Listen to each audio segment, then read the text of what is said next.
여러분, 지난주에 미국의 총기 사고 소식이 여러 건이 들렸습니다. 가정폭력 신고를 받고 출동한 경찰이 주소를 잘못 알아서 엉뚱한 집 문을 막 두드렸다가 사람이 안 나오니까 가려고 하는데 그 안에 있는 사람이 위협을 느꼈는지 총을 들고 나왔죠. 거기서 경찰이 총을 쏘아서 무고한 시민이 죽은 사건이 있었습니다. 그리고 어떤 청년들이 이제 내비게이션 없는 어떤 밤에 어떤 집을 찾아가다가 길을 잘못 들어서 개인 사유지에 좀 들어갔다가 잘못된 걸 알고 다시 돌아 나오는데 장총으로 도준 사격을 해서 또 청년 중에 한 명이 목숨을 잃었습니다. 또 어떤 일은 흑인 소년이 또 집을 잘못 알아서 문을 두드렸다가 안에서 쏜 총에 맞아서 죽는 일이 지난주에만 제가 3건을 들었습니다. 하루에도 우리는 너무나 많은 이런 소식들을 듣는데요. 미국은 그래서 총기 규제가 국가적인 이슈이기도 하죠. 그런데 미국은 태생부터가 스스로를 보호하면서 그렇게 시작됐고, 땅덩이도 너무 넓고 하다 보니까 이것을 좀 막을 수는 없는 것 같습니다. 그런데 스스로를 정당하게 보호하는 데만 사용되어야 되는데, 이것이 자신의 감정을 주체하지 못하고 보복하는 데, 응징하는 데 사용되기 때문에 이것이 문제인 것 같습니다. 넌 나에게 모욕감을 줬어. 그런 유명한 대사 기억나십니까? 넌 나에게 불안감을 줬어. 그러면서 바로 응징해버리는 것입니다. 개인이 사적 복수를 위해서 이 총기를 마음대로 사용한다면 이 사회는 얼마나 불안하고 공포스러운 사회가 될까요? 저도 군에서 K2 소총과 K5 권총을 다뤄봤는데 제대 이후에 20여 년간 총을 만져본 적은 없습니다. 우리가 아마 평소에는 총을, 미국은 좀 더 다르겠지만 총을 구경도 잘 못하고 만져보지도 못하는데, 이 영화를 보면, 특히 헐리우드 영화를 보면 그냥 총이 아주 난무를 하죠. 주인공이 이렇게 당했다가 원수들에게 복수하는 얘기입니다. 그 사이에서는 온갖 다양한 총들을 우리가 경험하게 됩니다. 엄청나게 많은 사람들이 죽고 죽는 그 와중에 우리의 히어로가 통쾌하게 그 원수를 갚고 가족과 공동체를 지켜내는 그런 것에 관객들은 환호하고, 그것이 우리가 헐리우드의 전형적인 그런 영화들이죠. 그러면서 우리는 은연중에 복수가 사랑이다, 복수를 통해 사랑을 증거해라, 이런 메시지를 받게 되는 것 같습니다. 제가 어린 시절을 기억해보면 TV에 중국 무협 영화가 많이 나왔어요. 그 중국 무협 영화의 전형적인 스토리는 그렇죠. 아버지가 죽거나 아니면 나의 스승님이 갑자기 이렇게 공격을 당해서 돌아가십니다. 그래서 어떤 어설픈 아들이나 어설픈 그 제자가 산으로 가가지고 엄청난 고수를 만나죠. 그래가지고 계속 막 연습을 해가지고 나중에 그 아버지의 원수, 스승의 원수를 갚는 그런 얘기입니다.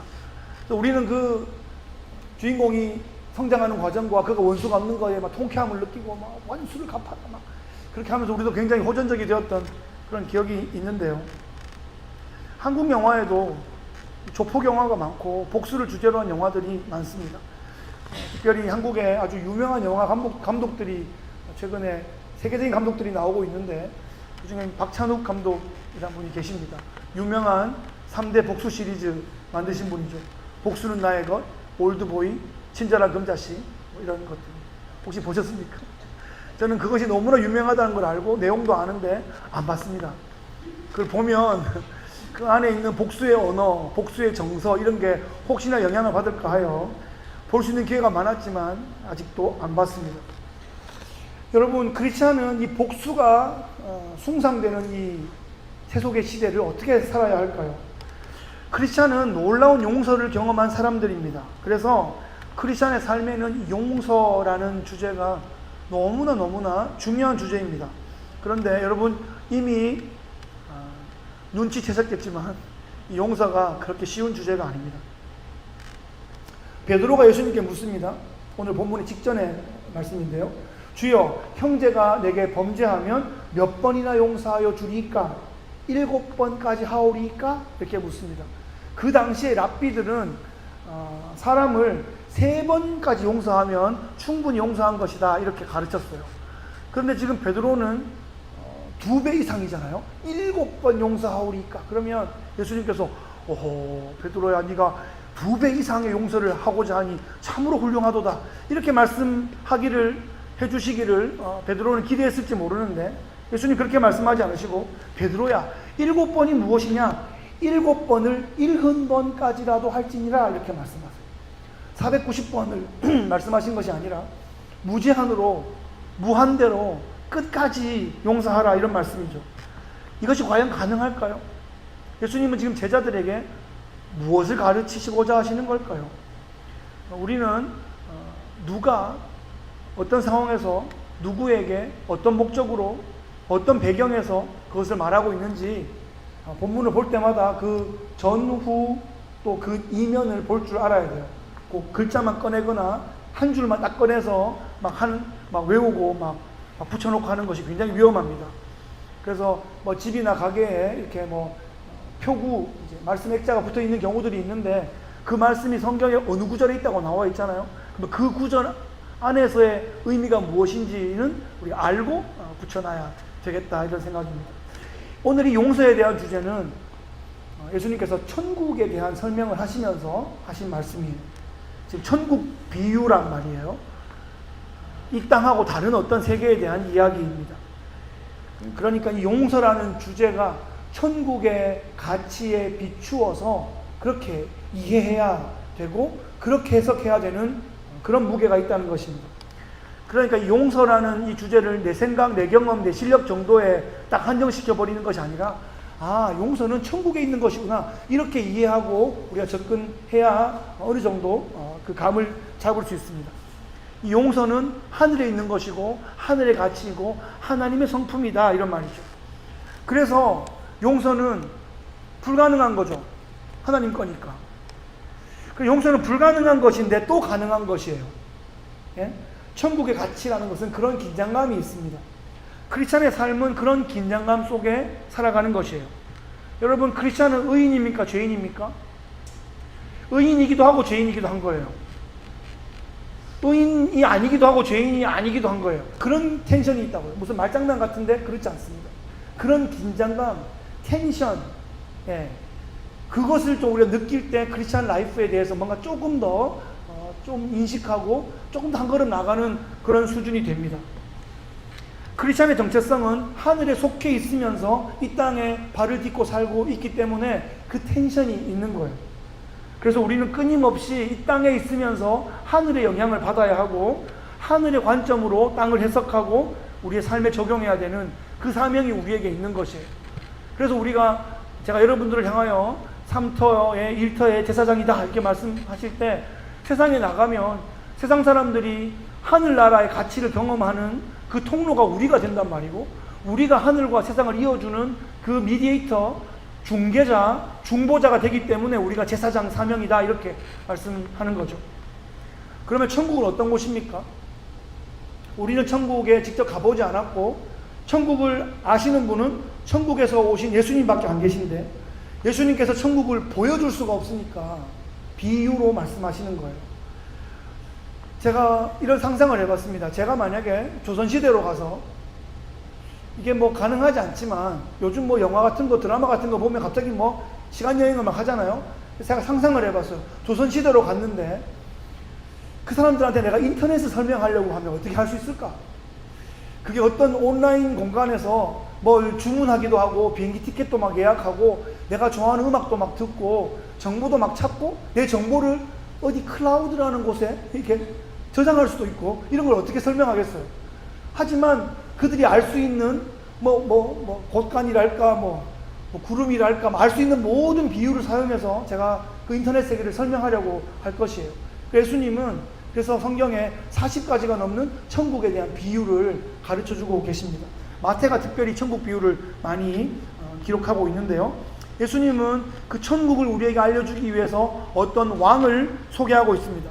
지금 그 왕은 자신의 신하들과 함께 그들이 각각 재정을 사용한 것에 대해서 결산하고 있는 그런 모습을 보여줍니다. 천국은 이런 곳과 같다, 이런 왕과 같다 라고 하십니다.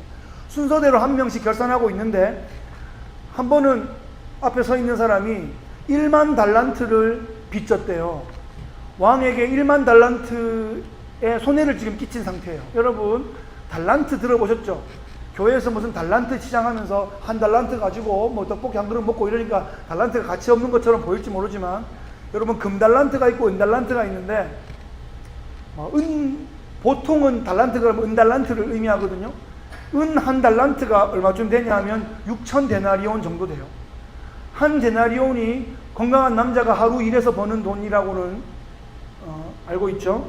그래서 이 은 한 달란트는 대략 20년 월급이다, 이렇게 알 수 있습니다. 한 달란트가 그 정도, 여기서 한 달란트가 그 정도면 1만 달란트면 얼마쯤 되는 거예요? 20만 년 정도 일한 거예요, 한 사람이. 이런 거를 이제 천문학적인 금액이라고 하죠. 어떤 학자들을, 이제 한국 학자, 미국 학자, 뭐 이 본문을 막 봤더니, 어떤 한국 학자는 그분이 10몇 년 전에 쓴 글인데, 서울시 1년 예산이다, 뭐 이 정도로 표기하기도 해요. 상상이 안 되는 금액이에요. 개인으로서 어떻게 그만한 빚을 질 수 있을까? 이것은 뭐 밥 먹고 옷 입고 해가지고는 질 수 있는 빚이 아닐 텐데. 그래서 주식이나 부동산을 했다가 막 크게 말아먹었나, 이런 생각도 하다가, 아니면 카지노나 빠친코 이런 데 가서 그 빚이 기하급수적으로 늘어났나? 한 개인이 서울시 예산을 어떻게 말아먹겠습니까? 근데 이건 여러분, 이게 상상을 하는 거예요. 비유니까요. 네. 그래서 지금 이 신하가 왕에게 엄청난 손해를 끼쳤다는 거죠. 그러면 이 종은 이제 어떻게 되는 거예요? 어떻게 해야 되겠어요? 20만 년. 당시에는 이 빚을 갚지 못하면 자신이나 가족을 이제 종으로 삼아서 그 빚의 일부라도 갚는 그런 법이 있었습니다. 도저히 갚을 수 없기 때문에 종신계약이 되겠고, 자자손손 영원히 노예가 되는 그런 상황입니다. 그런데 이 신하가 갑자기 왕에게 엎드립니다. 내게 참으소서, 다 갚으리이다. 무슨 말입니까? 20만 년 동안 갚겠다는 거예요. 하여튼 내게 참으소서, 다 갚으리이다. 이 사람은 지금 왕에게 조금 시간을 주시면 갚겠다고 얘기하고 있어요. 말이 됩니까? 이게 제정신입니까? 20만 년을 어떻게 하겠다는 거죠? 그런데 왕이 이 울면서 떨고 있는 이 신하를 보니까 불쌍한 마음이 들었어요. 그래서 놀랍게도 이 왕이 그 신하를 향하여 내가 너의 빚을 탕감하노라 이래버렸어요. 그 20만 년짜리 빚이 없어진 거예요. 부채가 그냥 없어진 거예요. 채무가 해결되었어요. 사실 왕은 그 정도를 이렇게 변제해줘도 아무 문제가 없을 만큼 엄청나게 큰 부자였습니다. 그런 능력이 있는 거예요. 그 능력 있는 왕이 그 신하에게 긍휼을 베풀어 준 겁니다. 그러니까 그 신하는 이제 감옥에 가지 않아도 되고요. 그 가족들도 종이 되지 않아도 되죠. 빚을 갚을 필요가 없어요. 이제 자유인이 됐어요. 얼마나 기뻤겠어요. 그가 벅찬 마음으로 어디 갑니까? 이제 집에 가야죠. 집에 가서 막 얘기하겠죠. 이제 우리 빚이 다 해결됐어. 이제 우리 종이 되지 않아도 돼. 우리 이제 같이 사는 거야. 이러면서 막 그 말을 한 게 아니고, 그 말을 하려고 집으로 뛰어가다가 갑자기 딱 멈춘 거예요. 왜 멈췄게요? 가다가 나한테 얼마 정도 빚진 사람을 가다가 딱 발견한 거예요. 그래서 걸음을 멈추고, 그 사람은 나한테 100데나리온을 빚을 지고 아직 못 갚고 있거든요. 3달치 월급 정도 되는 거죠. 그 사람의 성경 본문에 목을 잡았어요. 어떻게 잡았어요? 목을 잡고 막 밀면서 빚 갚아라, 빚 갚아라. 내가 인마 니 때문에 빚 때문에 얼마나 시달렸는지 몰라, 막 이러면서 왕 앞에 떨었던 그 모든 걸 이 사람한테 막 투영하면서 막 빚 갚으라고 목을 잡고 막 흔들고 있습니다. 그러면서 그냥 그렇게 위험만 한 게 아니라 이 빚 반드시 너 다 갚을 때까지는 내가 옥에 넣을 거야. 그리고 유치장에 쳐넣어버린 거예요. 옥에 갔어요. 그런데 그 사람이 실제로 옥에 갔단 말이에요. 그러면 이 사람은 합법적으로 그렇게 할 수 있었던 거죠. 합법적으로.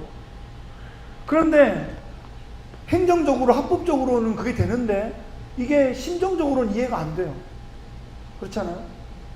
지금 그것을 이 사람이 오늘 본문에 보면 그 종이 그러니까 종인데, 사실은 이걸 종이라기보다는 동료 신하로 해석하는 게 좋을 것 같아요. 왜냐하면 왕이 나왔으니까, 왕의 종은 신하니까요. 그 사람도 신하예요. 왜? 동료 신하인 거죠. 근데 그 사람도 엎드려 나에게 참아주소서 갚으리이다 이렇게 말하고 있어요. 어째 들어본 말이죠. 자기가 왕한테 했던 말하고 똑같은 말을 하고 있어요. 자신은 그 자리에서 말도 안 되는 그 돈을 왕이 다 해결해 줬는데, 이 사람은 그 말을 전혀 받아들여지지 않아요. 아니, 다 갚아! 그러면서 아주 매몰차게 유치장에 가둬버립니다. 여러분, 이 사람 행동을 보면서 어떤 생각이 드십니까? 너무 배은망덕하지 않아요? 은혜를 몰라도 너무 모르잖아요, 지금. 자신의 동료이라면 그 역시 왕의 신하일 텐데 왕한테 어떻게 물어보지도 않고 왕의 신하인데 본인이 그냥 옥에 가둬버립니다. 자기는 엄청난 금액을 탕감받았으면서 세 발의 피도 안 되는 그 적은 돈을 못 갚았다고 나와 같은 위치에 있는 그 동료 신하를 유치장에 넣어버렸습니다. 이렇게 무자비한 사람이 있나? 그 비유를 정리한 책을 이렇게 보면 이 비유에 대해서 무자비한 종의 비유 이렇게 써 있어요. 자비가 없는 거예요. 자기는 자비를 받았는데 자비를 전혀 베풀지 않고 있는 거죠. 그런데 이제 우리가 솔직하게 본문 앞에 대해 보면 우리가 다른 사람들을 대하는 태도와 닮은 부분이 있다라는 사실입니다. 그것이 우리를 좀 떨리게 하는 지점입니다. 사실은 깊이 본문을 대하면 이 부분에서 좀 충격을 받습니다. 전혀 충격적이지 않으면 그게 충격적입니다, 여러분. 크고 작음의 문제이지 있고 없음의 문제가 아니에요. 우리가 얼마나 큰 은혜를 받았는데 우리는 작은 것에 얼마나 빠락빠락빠락 하고 반응했습니까? 특별히 가까이 있는 사람에게 더 그렇게 했던 기억이 있어요. 요즘 이제 제 집에서 혼자 이렇게 있을 때나 또 아내랑 같이 이렇게 산책을 할 때나 갑자기 제가 이런 탄성을 지를 때가 있어요. 일주일에 한두 번 되는 것 같아요. 그러면 제 아내는 왜 그런지 알아요. 옛날 일들을 좀 생각해 보면서 걷다가 이렇게 막 죄송하고 막 부끄럽고 그때 그렇게 안 했어야 되는데 그게 어렸을 때 10대 때 20대 때 30대 때 그 어느 장면이 탁 떠오르면 너무 부끄러워. 내가 대학생 그때로 다시 돌아간다면 내 후배한테 그거 그냥 베풀어 줄 텐데 그거 내가 받으려고 그랬구나. 내가 밥 2끼 사줬는데 그거 계속 생각하고 있었구나. 그게 아무것도 아닌데 어느 순간에 불현듯 그 1994년도 일이 갑자기 쑥 지나가고 그러면 걷다가 부끄러운 생각이 막 들고 그래요. 그런 거 정도는 좀 귀여울 수 있는데 사실 더 이거 많은 일들이 우리에게 있었을 겁니다. 우리가 그런 존재들이에요. 우리는 주님으로부터 엄청난 긍휼을 받았는데 다른 사람에게 긍휼을 베풀기를 엄청나게 인색하게 그렇게 합니다. 우리는 죽을 죄로부터 구원을 받았는데 다른 사람의 그 사소한 그 잘못을 우리가 그냥 풀어주지 못합니다. 나는 진짜 전봇대만한 그런 죄를 용서받았는데 이쑤시개 하나 가지고 그렇게 깔짝깔짝 하는 거예요. 특별히 가까이 있는 사람한테 그래요. 대가를 막 치르게 하겠다 그러고 괜히 말 이렇게 탁 해서 아프게 하고 그럽니다. 지금 1만 달란트 탕감받은 이 신하는 그 놀라운 자신이 받은 그 은혜를 망각한 채 자신의 동료를 유치장에 가둬버렸습니다. 그런데 여러분, 이 소식을 왕이 알까요, 모를까요? 알까요, 모를까요? 여러분, 왕은 다 안다 이렇게 생각하셔야 돼요. 왕은 다 안다. 이 왕은 이 세상에 다 널려있는 모든 사람이 다 걸어다니는 CCTV예요. 모든 소식은 왕한테 다 들어가는 거예요. 그냥 길 가는 사람 그냥 걸어가는 것 같은데 다 맹어사야. 그냥 길거리에서 콩나물 팔고 있는 할머니가 그냥 CIA예요. 그냥 왕한테는 다 보고된다고 알아야 돼요. 여러분, 왕은 모를 수가 없어요. 다 아는 거예요. 회장님이 모르실까요? 회장님은 아시는 거예요. 대통령이 모를까요? 안다고요. 아는데 왜 가만히 있을까요? 가만히 있어야 되겠다 생각해서 가만히 있는 거예요. 몰라서 가만히 있는 게 아니에요. 네, 그런 거예요, 여러분. 네. 그런 거예요. 말을 좀 여기서 좀 아끼겠습니다. 하여튼 간에 압니다. 하나님이 아시는 거예요. 예. 왕은 다 아시는 거예요. 오늘도 보세요. 왕이 어떻게 알아요? 그 상황을 보고 딱하게 여겼던 신하들이 보고하는 거예요.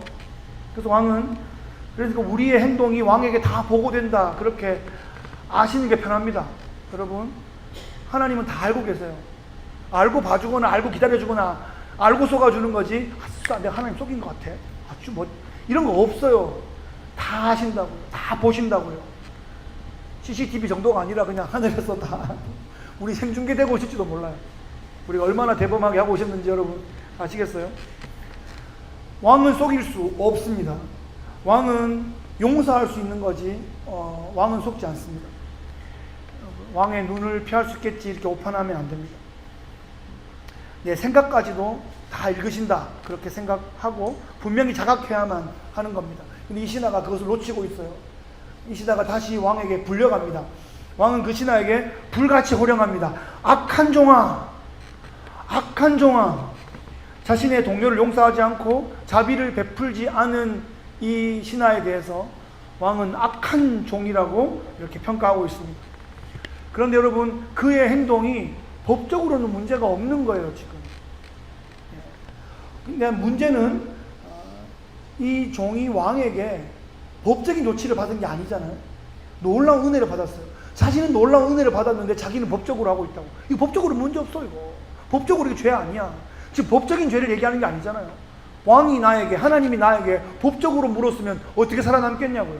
은혜를 베푸신 거죠. 긍휼을 베푸신 거예요. 불쌍히 여기신 거라고요. 엄마가 아기를 불쌍히 여기는 것처럼 불쌍히 여긴 거예요.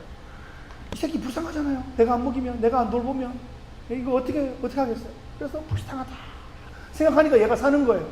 우리는 오직 불쌍히 여기심을 입어 살아왔고 불쌍히 여기심 때문에 천국 가게 된 거지. 여러분 진짜 턱끝 하나만큼이라도 내가 좀 조금 잘하는 거 있지 이런 생각 하지 마세요.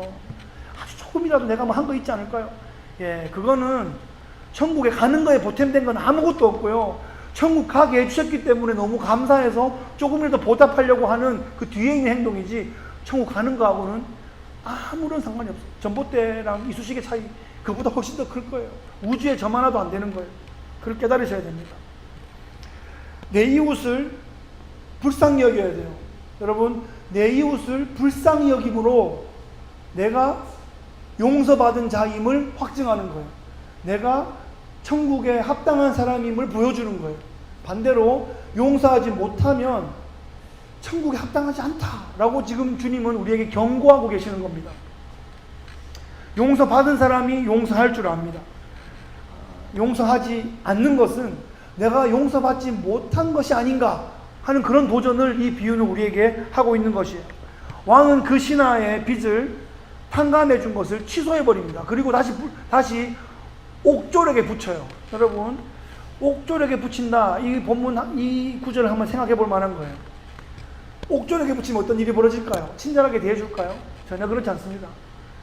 제가 주석들을 보니까 옥졸에게 붙였다는 뜻은 고문을 당한다는 뜻이다. 이렇게 괴롭힘을 당한다는 뜻이다. 이렇게 돼 있어요. 자기는 자기 동료 목 잡고 이 정도였는데 지금 옥졸한테 붙여지면 훨씬 더 심각한 그런 다루어짐을 받을 것입니다. 옥졸들은 전혀 친절하지 않거든요. 그는 앞으로 매우 큰 시련과 고난을 경험하게 될 것입니다. 영원한 빚 가운데 거하게 될 것입니다. 영원히 그 빚의 무게에 눌려서 속박당하게 될 것입니다.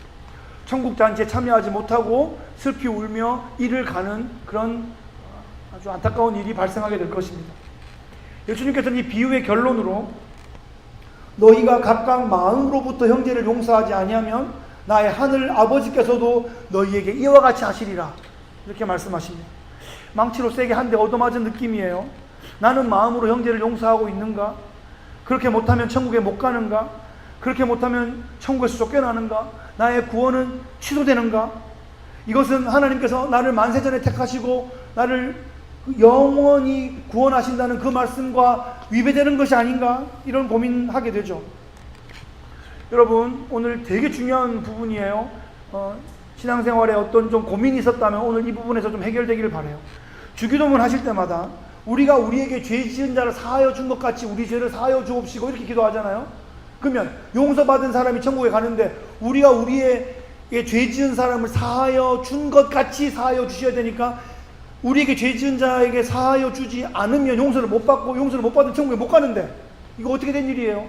이 부분에 대한 고민을 심각하게 해야 된다고요. 그런데 이게 내가 내 친구의 죄를 용서하지 않으면 천국을 취소시키고 탈락시킨다 이 말이 아니에요. 이미 하나님과 우리는 자녀와 아버지 사이가 이미 된 것입니다. 그러니까 이 비유의 목적과 이 천국의 그 목적, 또 그 주기도문 이 기도의 목적 이걸 잘 기억해야 됩니다. 이 비유는 용서하지 않으면 천국에서 탈락시킨다는 말이 아니라 천국 백성이라면 마땅히 용서하는 삶을 살아야 된다는 것을 강조해 주고 있어요. 이게 좀 다른 얘기예요. 천국 백성이니까 정말 용서하는 삶을 살아야 된다는 걸 강조해 준다고요. 비유니까요. 그러니까 우리를 용서했다가 천국 백성이 됐다가 구원을 막 취소해 버린다는 얘기가 아니에요. 정말로 용서받은 거 알겠니? 정말로 구원받은 거 알겠니? 너한테 영생이 주어진 거 알겠니? 그걸 안다면, 그것이 정말 맞다면, 너한테 주어진 게 구원이 맞다면, 네가 가지고 있는 믿음이 확실하다면 그것이 그 믿음이 행해지는 믿음으로, 네가 이제 용서하는 삶으로, 좀 더 하나님을 닮아가는 삶으로 나가야 되지 않겠니? 라는 안타까운 엄마의 마음, 안타까운 그 아버지의 마음을 우리에게 보여주고 있는 겁니다. 처음에는 연약하고 부족해서 잘 안 되겠죠. 그런데 점점 우리가 성숙해 가면서 용서의 능력도 커져가야 되는 거예요. 네. 완벽하게 하나님처럼 용서하는 사람이라야 천국 간다 이런 말이 아니에요. 그러면 그게 또 뭐 이상한 율법 종교가 돼버려요. 그렇게 하면 말짱 도루묵이를 처음으로 다시 시작하는 거예요. 그러면 우리 다시 어떻게 구원받아야 되죠? 열심히 갔는데 용서하지 못하면 다시 탈락이야. 그러면은 이게 끝이잖아요. 용서 받은 거예요.